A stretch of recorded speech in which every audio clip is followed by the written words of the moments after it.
Kotik, how are you doing? Yes, hello, Gunter. I know that this topic is going to take longer than simply 15 minutes, so if you don't want to debate more on it, on a separate edition, that is fine. But I wanted to talk to you about communism because you are a communist, Hmm. and I, as you can probably guess, am from the former Soviet Union, so I have a lot of personal views about this. Okay.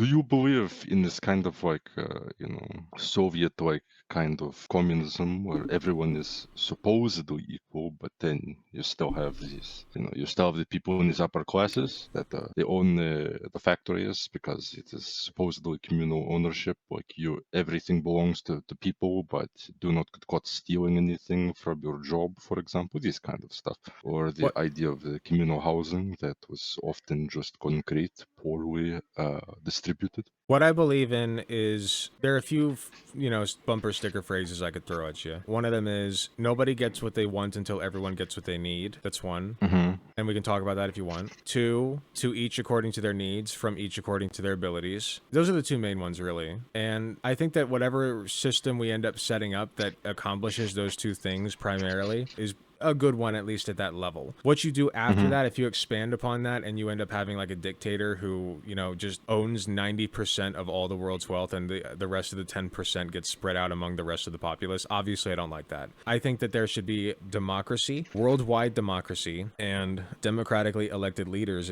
in positions that are, again, it's leadership, right? It's democratically decided upon, and at any point these leaders can have their power stripped from them. That's the kind of system that I would like to live in. So, on basis, you are saying you would or you would not agree with the Soviet system because I'm not sure. I'm sure I would agree with some things and disagree with others. for example, like what you're saying is like what every single communist state, the Soviet Union, Cuba, North Korea, Algeria, Ethiopia, Somalia, on, all would say to their citizens. But a problem that I majorly have is if this is also true, how is it that in the Soviet Union, in Algeria, in Somalia, in Ethiopia, in Cuba, there is all either ethnic cleansing, genocide, or both of sometimes the same nationality, like Somalis killed other Somalis in the genocide through tribal issues, using this kind of like lens of socialism. Like they had supposedly they were rich, they had too much, they needed to be put down, the wealth need to be redistributed. Well, I Oh, so personally like think killing people is bad. yes, you So personally, but then how are you so sure that if you try this ideology in your country, it won't happen this way? Because you can't control politicians, you can't control like the people who follow them, and you're American. And I've seen a lot of American people in far left be very similar to the kinds of people who caused, genocide, mass killings, starvation, poverty in places like the Soviet Union, Ethiopia, Algeria, on and on. well, I think that killing's wrong, right? We've established that. Hmm. My wife thinks that killing is wrong. Both of us are communists, okay? And then let's say that we have a neighbor who's got a Hmm. wife and they're both communists and they believe killing's wrong. And let's say that the entire neighborhood thinks this thing. And then let's say that the entire city thinks this thing. And then eventually what you have is a society of people who are communists who thinks killing is wrong. If you elect somebody into power from that position, I fail to see why they would kill anybody. And well, what if it gave them or their specific group, personal gain? They would absolutely do it. It's happened many times before. In fact, seemingly there is not an example where it hasn't happened.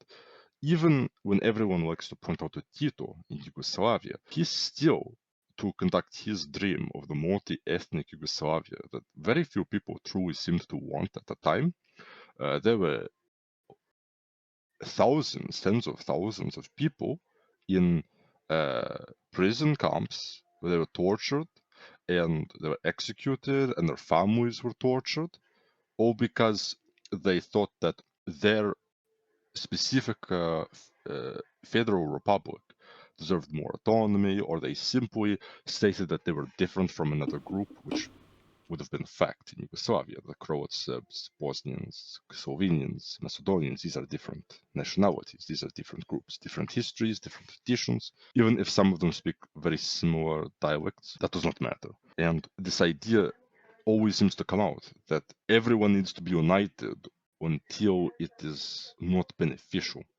Because there's always going to be a group. In Yugoslavia, it was the Serbs. In the Soviet Union, it was the Russians. In Ethiopia, it was Amhara. In Algeria, it was the Algerian Arabs.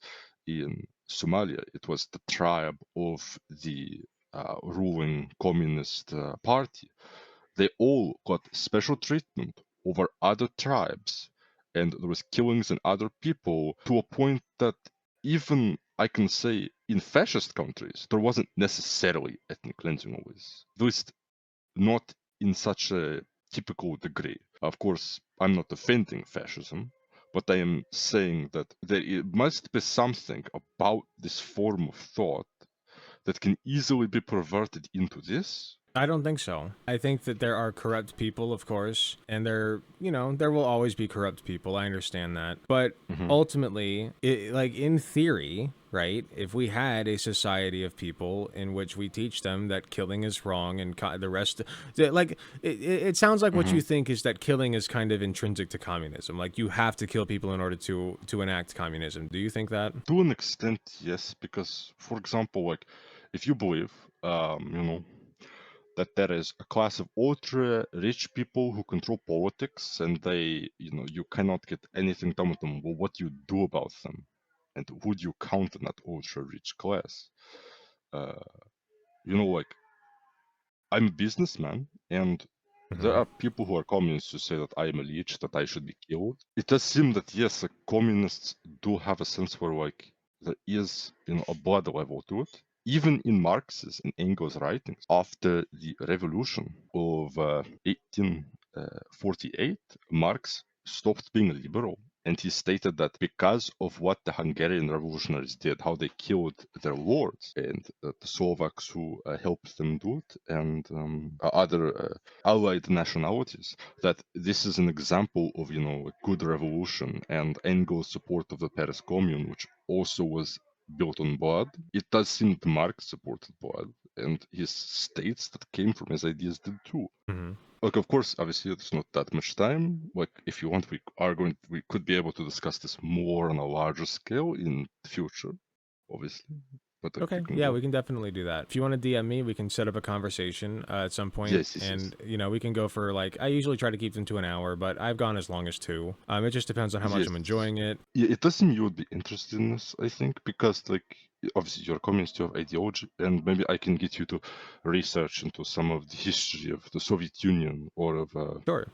of these kinds of countries. Sure, I definitely should. To get back to my question, you think that Mhm, communism, a necessary element of that is killing people. So mhm, if that's the case, then in your like whatever you think a communist in your mind, that's not what I am, okay? mhm, So you can call me something else if you want, but I do not think that it requires like putting this system into place that I'm speaking of where you have a democratically elected leadership, right? And then you mhm. have collective ownership of the means of production, and you have society working together towards the same goal rather than all fighting and bickering amongst each other. Whatever you want to call that, that's what I want. And so if you don't think So that's communism, you can call it you're a something social else. democrat.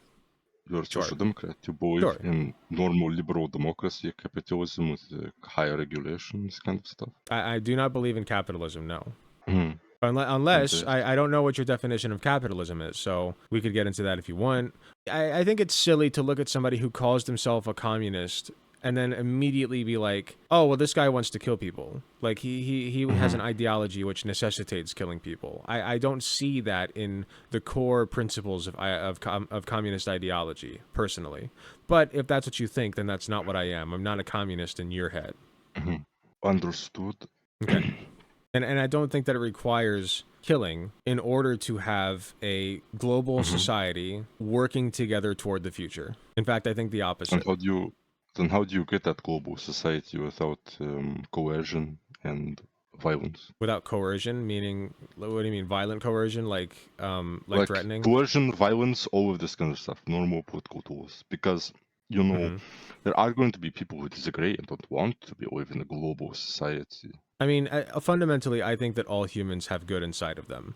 There are obviously like a Mhm. handful of exceptions of people who just they got something up and spicy in the brain where they just think that killing is fun, and so that's why they do it. Whatever. There's like a handful of people in history like that. I think that the overwhelming majority of people, like 99.99% of all humanity, thinks that they personally are the good guy, you know? Mhm. And so if they're killing people, they must think that those people have done something wrong. And if we can get to the root of why they think that person did something wrong, or why those people did something wrong, and then try to like make them Mhm. understand. And I'm not saying this is easy, okay? But if we can try to make them understand that those people are not a threat to them, then maybe deprogramming can take place. I have to believe that deprogramming and rehabilitation is possible. That's what being a leftist is all Mhm. about. Mhm. Understood. Yeah, yes, I think we would. I think we would be able to have a very good conversation about these topics Okay, because yes, if you so want, sure. we can set things up. Sure, we can absolutely set something up. We have about Mhm. 2 minutes left. Is there anything else you want to add? What do you think about the genocide, Holodomor, that happened against my people, the Ukrainian people, in Soviet Union? I mean, I think genocide's bad. So if they genocide, I mean, I don't know much about that part of history. I'm not a Mhm. very good historian. It's one of my weak spots as a leftist. But, you Mhm. know, if what you're saying is true and the Soviet Union did in fact commit genocide on Ukraine, I think that that is a bad, rotten part of the Soviet Union's legacy. I think that's bad. Mhm. Understood. Okay. I'm glad that you are against this kind of stuff. Holodomor wasn't only in Ukraine; it was also in Kazakhstan, and it was a famine. Yes, but I, even it is like, yeah, but this like, it's kind of like different. It's if you sure, want, we could I could bring it up in a larger conversation of because course. it is different in I haven't this studied areas. it. I want the truth, guys. So Mhm. all I want is the truth. If it's true that the Soviet Union committed a genocide, I want to know that. Okay, maybe he's right. I don't Mhm. know. So, but I'm open-minded, and as long as we have good sources, and I have good reason to believe you, then I'll believe you, and that's all there is to it. Mhm. Understood. Yeah. All right. Well, our time's about up. Thank Yeah. you very much for coming up. Thank I you really for your appreciate time. you. Yes, Yeah, thank you for your absolutely. time. I hope I was a good reprieve from people talking about Israel and Palestine. It seems like people You know. really want to talk about Israel today, but it is what it is. I'll talk Yes. about anything. Yes. Yes. All right. Well, you have yourself a good day, okay? Yes, it's you too. All right, take care. Google Holodomor, please. Okay, I can do that real quick. Mhm. The Holodomor, also known as the Ukrainian famine, was a massive man-made famine in the Soviet Ukraine from 1932 to 1933 that killed millions of Ukrainians. The Holodomor was part of the wider Soviet famine of 1930 to 1933, which affected the major grain-producing areas of the Soviet Union. While most scholars are in consensus that the main cause of the famine was largely man-made, it remains in dispute whether the Holodomor was intentional, whether it was directed at Ukrainians, and whether it would constitute a genocide, the point of contention being the absence of attested documents explicitly ordering the starvation of any area in the Soviet Union. Some historians conclude that the famine was deliberately engineered by Joseph Stalin to eliminate a Ukrainian independence movement. Others suggest that the famine was primarily the consequence of rapid Soviet industrialization and collectivization of agriculture. A middle position is that the initial causes of the famine were an unintentional byproduct of the process of collectivization, but once it set in, starvation was selectively weaponized, and the famine was instrumentalized and amplified against Ukrainians as a means to punish them for resisting Soviet policies and to suppress their nationalist sentiments. Okay, so it looks like the best we have is that we don't know. We don't know. That's what Wikipedia says. But if it was a man-made genocide, that's bad. If it was a natural disaster, that's also bad, but at least we didn't cause it, right? That's the best I got right now. That's all I can work with. The issue is that they removed all the food from Ukraine to other parts of the USSR while keeping the Ukrainians stuck in the lands. Okay, that's possible too. Hi, thanks so much for watching and making it to the end of the video. I just wanted to let you all know that I love and appreciate everybody in my community, whether you can support me financially or just by liking, commenting, and sharing my videos. It helps way more than you know. That being said, I do want to give a very special thanks to my tier 4 subs, which would be Space Timid and Hot Take Andy. And thanks so much to my monetary subscribers from any of the tiered subs, or anybody who gives me money in any form, including going to my Patreon shop, donating money to me directly. It all helps way more than you know. If you do decide to help me financially, you can get some really cool perks like early access to content, exclusive access to censored videos, also some really cool badges next to your name. Even if you can't afford a monetary subscription, just watching, sharing, and commenting on my content helps way more than you know. Thanks again, and I will see you all in the next video.